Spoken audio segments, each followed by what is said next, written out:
4. Des valeurs.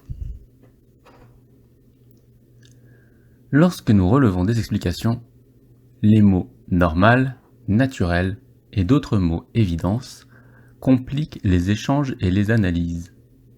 Car ce qui est normal pour les uns ne l'est pas forcément pour les autres. Lorsque nous sommes confrontés à ces différences, des décharges émotionnelles sont susceptibles de se produire. Il est important de les admettre, car elles signalent la présence de différences de valeurs. Il s'agit de la difficulté principale lorsque l'on s'éloigne de son milieu naturel. À l'entrée d'un nouveau milieu, l'instabilité de l'état émotionnel empêche de l'intégrer. Il faut donc s'éloigner progressivement de son milieu pour limiter cette instabilité et continuer d'identifier de nouvelles valeurs. L'enjeu principal de l'expérimentation est d'accumuler des valeurs, afin de constituer des échelles pouvant expliquer les comportements, explications opposables. Il est difficile de définir ce qu'est une opposition, car nous avons tendance à mélanger plusieurs représentations.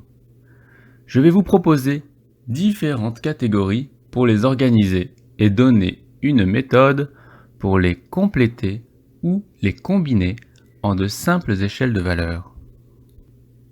La distinction.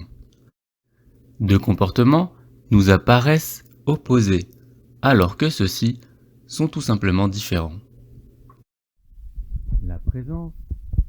Un comportement qui est ou qui n'est pas. L'intensité. Un comportement plus intense qu'un autre. La dichotomie. Deux comportements effectivement opposés, mais sans nuance. Je considère que ces différentes représentations sont complémentaires. Dans un premier temps, je propose d'étendre l'intensité en la combinant avec la présence. Voici ce qui en résulte. Une intensité qui peut varier entre un 0 qui représente l'absence et un plus qui représente ce que l'on imagine de plus intense. Ensuite, je propose d'y combiner la dichotomie. Elle l'étend également en y ajoutant une valeur opposée.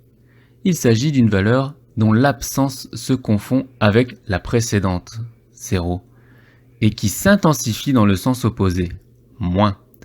Les deux valeurs sont strictement exclusives.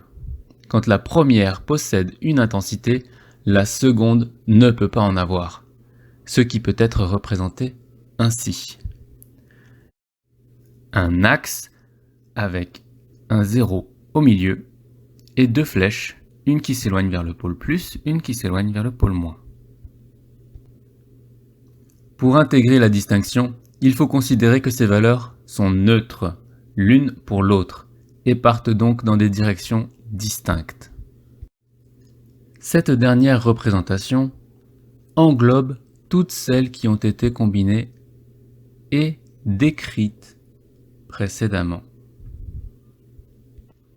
Nous retrouvons l'axe bipolaire avec le plus et le moins, le 0 au milieu, mais également un axe qui part de 0 perpendiculairement et qui va dans une direction différente, le tout représenté dans une sphère,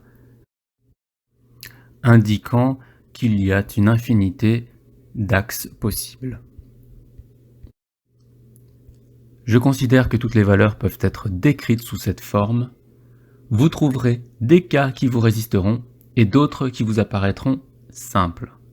Lorsque nous sommes face à deux valeurs différentes, non distinctes, il est possible de chercher à les décomposer pour identifier les valeurs élémentaires qui les composent.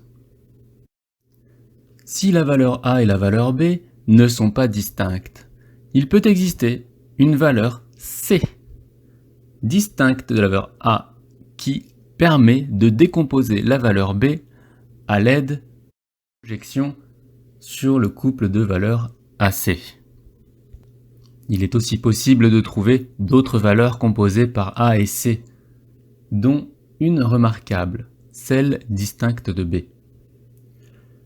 La capacité à se représenter l'opposé des valeurs est fondamentale à travailler pour appréhender ce mécanisme. Toutefois, vous pouvez très bien commencer sans savoir exactement où cela va vous mener. En étudiant qu'une seule valeur, les différences d'intensité seront déjà un élément significatif de l'étude du mécanisme. L'état neutre se repère simplement en l'intensité jusqu'à l'absence d'intensité. De plus, si vous n'êtes pas en mesure de voir certaines oppositions, sachez que cela sera également le cas des personnes que vous interrogerez. Prenez alors bien le temps d'identifier comment ils représentent ce qu'ils vous décrivent. Ne vous attendez pas à ce que votre positif soit également positif pour votre interlocuteur. J'ajoute que s'il le trouve négatif, il vous apportera peut-être des éléments pour compléter votre représentation.